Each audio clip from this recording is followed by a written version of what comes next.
So, yeah, my name is Lynda Edwards. I'm a descendant of the Wankamara and Barkindji people of Far West New South Wales. I currently live in Narromine in central New South Wales on Wiradjuri land, and I'd like to acknowledge that we are on Aboriginal and Torres Strait Islander land, no matter where we are in Australia, and I pay my respects to elders past, present, and those emerging. So my background in finance is, I've always been attracted to numbers. And when I left school, I basically sort of got a job under the Aboriginal Employment Program as a trainee mail clerk, which I did for, probably a year and a half, and then really got interested in finance at the local council. So I spent 11 years as a finance officer with the local council. And then from there, I went to a community organisation as a financial capability worker. And I think about, what I know about finance, what I grew up in terms of finance is, money wasn't really talked about in our family. I mean, I really didn't understand what money was about. And I don't even think that my parents or even my grandparents understood about money, because my grandfather was paid in rations when he was working. And so, money really hasn't been in our family for all that long. And growing up in a really large family, I'm one of 14 kids that, obviously, my parents did it really hard in terms of looking after us and working and, the things that you need to do to bring up your kids. But what I learned at a really young age is really about priorities and, what your priorities are in your life. And obviously those priorities then impact on your finances. Because, I don't know about you, Larissa, but, on paydays for our family, nobody went to school. Everyone followed mum uptown, and everyone was there with their hand out waiting for their little bit of the money. From the bakery. Get your feet from the bakery. Got a sandwich or a pie and a drink, and that was like probably $60 just there, just on its own. And obviously Dad, wanted to go and have a beer at the pub with his mates. And so Mum, whatever was left over from that time then used to have to pay the bills and buy food. So that's sort of what I sort of grew up with. And, when I was growing up, and I thought, I don't want to be like that. I don't want to do that. And so I really sort of made it my priority to really think about what I was doing with the money when I had it in my hands, because that's when you have the most power, that you have that. And so, I had that drive to be able to want to do better. So, that's sort of where I sort of my background is. In terms of my role at the moment, I am the coordinator for financial capability with Financial Counselling Australia. And what that entails is me supporting financial capability workers across Australia in their roles and the services, obviously, that employ them. So, we set up a community of practice, which is a sort of an email platform for capability workers to be able to post questions, seek advice, share information, share success stories. And so, and my other role with Financial Counselling Australia is obviously any type of issues, financial issues that impact our people on the ground. So, that's sort of where I am at the moment. Yeah, amazing. Oh my God, you do so much, but it's good. It's really valuable. When you think about financial wellness, for me, it's about, being able to survive, day to day, week to week, fortnight to fortnight, month to month, and to be able to, afford to go out and purchase food, to be able to look after your family and the things that they need.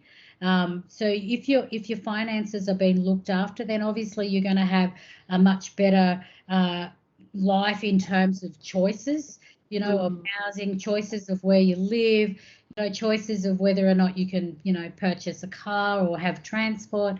So wellness, I think, means to me is just really that you're able to live those everyday life without actually being in hardship. Yeah, definitely. Right. So firstly, a financial capability worker is a support worker that would deliver financial literacy education to community.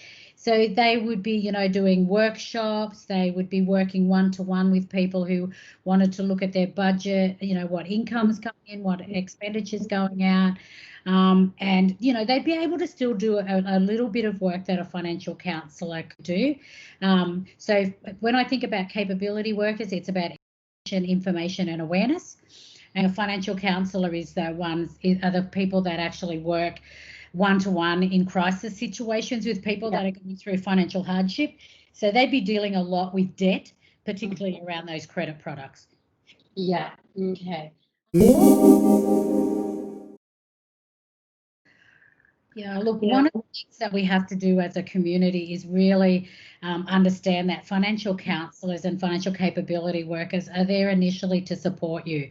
So there's no judgment in that, when we think about the work that financial counsellors and financial capability workers, so there's no judgment call on what people do with their money. This is really about talking to people. They're the experts in their lives, the clients.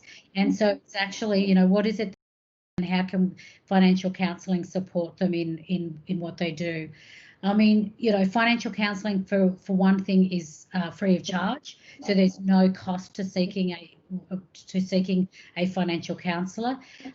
They are simply really there to really assist in terms of your financial hardship, and they're the ones that have the expertise in how to deal with financial services like banks, like creditors, all of those services that actually, give some type of financial product. The financial counsellors are the ones that are the expert in this. And so, they're the ones that will be able to guide people through that. And can I just really say in terms of that is that shame factor, we're at a place now, I think, where it's really, really important for families to start talking about money, particularly with their kids, because really got to understand and really sort of how money works. And you can't do that if you don't have those one-to-one conversations within families. So it's really, really important. And also when you're then, going through that financial hardship, you have creditors chasing you or harassing you, that's where a financial counsellor and a capability worker can really come in and really relieve that stress on you. Yes, humbugging. Look, I've always said, in terms of my family, I will always help them. I'm always there to offer them a feed if they want a place to stay, whatever they need. But in terms of money, I think I just don't share money with my family unless it's something that's going to be reciprocated. I think in terms of, humbugging, particularly around money, when we get money off our mums or our dads or our nan or pop, or even our, siblings, what we have to realise is that we're actually leaving them in financial hardship. Sometimes I've seen it all the time where, our elders are given money to family and then they don't have any money to be able to purchase food. And it's sad, but it also, in terms of people that, use humbugging to get money, it's really the behaviour that they do when they get this money.